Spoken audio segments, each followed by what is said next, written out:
Top quality और consistent performance के लिए सिर्फ सिल्वर पंप नाम याद रखना। ಇವತ್ತೇನು ಮಾನದಂಡದ ಮೇಲೆ ವರದಿಯ ಒಂದು ಸಮೀಕ್ಷೆ ಆಗಿದೆ, ಸಾಮಾಜಿಕ ಸಮೀಕ್ಷೆ, ಶೈಕ್ಷಣಿಕ ಸಮೀಕ್ಷೆ ಆಗಿದೆ. ಅದರ ಆಧಾರದ ಮೇಲೆ ಇವತ್ತು ಯಾವ ರೀತಿಯಲ್ಲಿ ಹಿಂದುಳಿರುವಿಕೆಯನ್ನು ಗುರುತಿಸಿ ಏನು ಮುಂದಿನ ಯೋಜನೆಗಳು ರೂಪಿಸಬೇಕು ಅನ್ನೋಂಥದ್ರ ಬಗ್ಗೆ ಇವತ್ತು ಮುಂದಿನ ಸಚಿವ ಸಂಪುಟದಲ್ಲಿ ಚರ್ಚೆ ಆಗ್ತದೆ. ಎಲ್ಲ ಸಮುದಾಯದವರ ಜೊತೆಯಲ್ಲಿ ಚರ್ಚೆ ಮಾಡಿ ಅದರ ಸಾಧಕ ಬಾಧಕಗಳನ್ನು ನೋಡಿಕೊಂಡು ಇವತ್ತು ಸಚಿವ ಸಂಪುಟ ಒಂದು ತೀರ್ಮಾನವನ್ನು ಮಾಡ್ತದೆ. ನನ್ನ ಅಭಿಪ್ರಾಯ ನಾನು ಸಚಿವ ಸಂಪುಟದಲ್ಲಿ ಮಂಡನೆ ಮಾಡ್ತೇನೆ. ಇವತ್ತಿನ ಸಂಪುಟದಲ್ಲಿ ಯಾವುದೇ ಅಭಿಪ್ರಾಯಗಳು ವ್ಯಕ್ತವಾಗಿಲ್ಲ, ಆಗಿಲ್ಲ, ಯಾವುದೋ ಅಭಿಪ್ರಾಯ ವ್ಯಕ್ತ ಆಗಿಲ್ಲ. ಈ ವರದಿ ಬಗ್ಗೆ ಮುಂದಿನ 17ನೇ ತಾರೀಕಿಗೆ ಸಚಿವ ಸಂಪುಟದ ಸಭೆ ಇದೆ.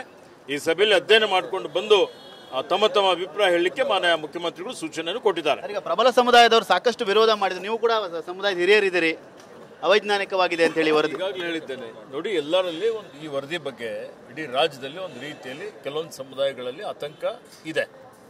ಈಗ ವರದಿ ಬಹಿರಂಗಗೊಂಡಿದೆ. ವರದಿಯಲ್ಲಿ ಏನಿದೆ ಯಾರಿಗೂ ಗೊತ್ತಿಲ್ಲ.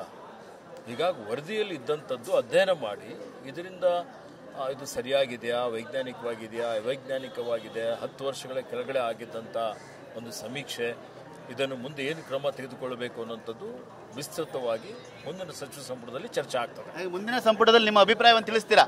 ನಿಮ್ಮ ಅಭಿಪ್ರಾಯ ಏನಿದೆ? ಅಭಿಪ್ರಾಯ ಸಚಿವ ಸಂಪುಟದಲ್ಲಿ ಮಂಡನೆ ಮಾಡ್ತೇನೆ. ಇದಿಷ್ಟು ಹಿರಿಯ ಸಚಿವಂತ ಈಶ್ವರ್ ಖಂಡ್ರೆ ಅವರ ಮಾತು. ಇವತ್ತಿನ ಸಚಿವ ಸಂಪುಟ ಸಭೆಯಲ್ಲಿ ಯಾವುದೇ ರೀತಿ ಚರ್ಚೆ ಆಗಿಲ್ಲ.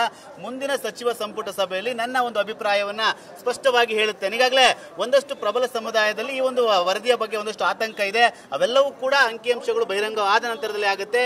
ಆ ಒಂದು ಬಗ್ಗೆ ನನ್ನ ಅಭಿಪ್ರಾಯವನ್ನ ಮುಂದಿನ ಸಂಪುಟ ಸಭೆಯಲ್ಲಿ ನಾನು ತಿಳಿಸ್ತೀನಿ ಅನ್ನೋ ಮಾತನ್ನು ಕೂಡ TV9 ಜೊತೆ ಹಂಚಿಕೊಳ್ತಾ ಇರುವಂತ ಕ್ಯಾಮರಾಮನ್ ಅಶೋಕ್ ಜೊತೆ ಸುನಿಲ್, TV9 ಬೆಂಗಳೂರು.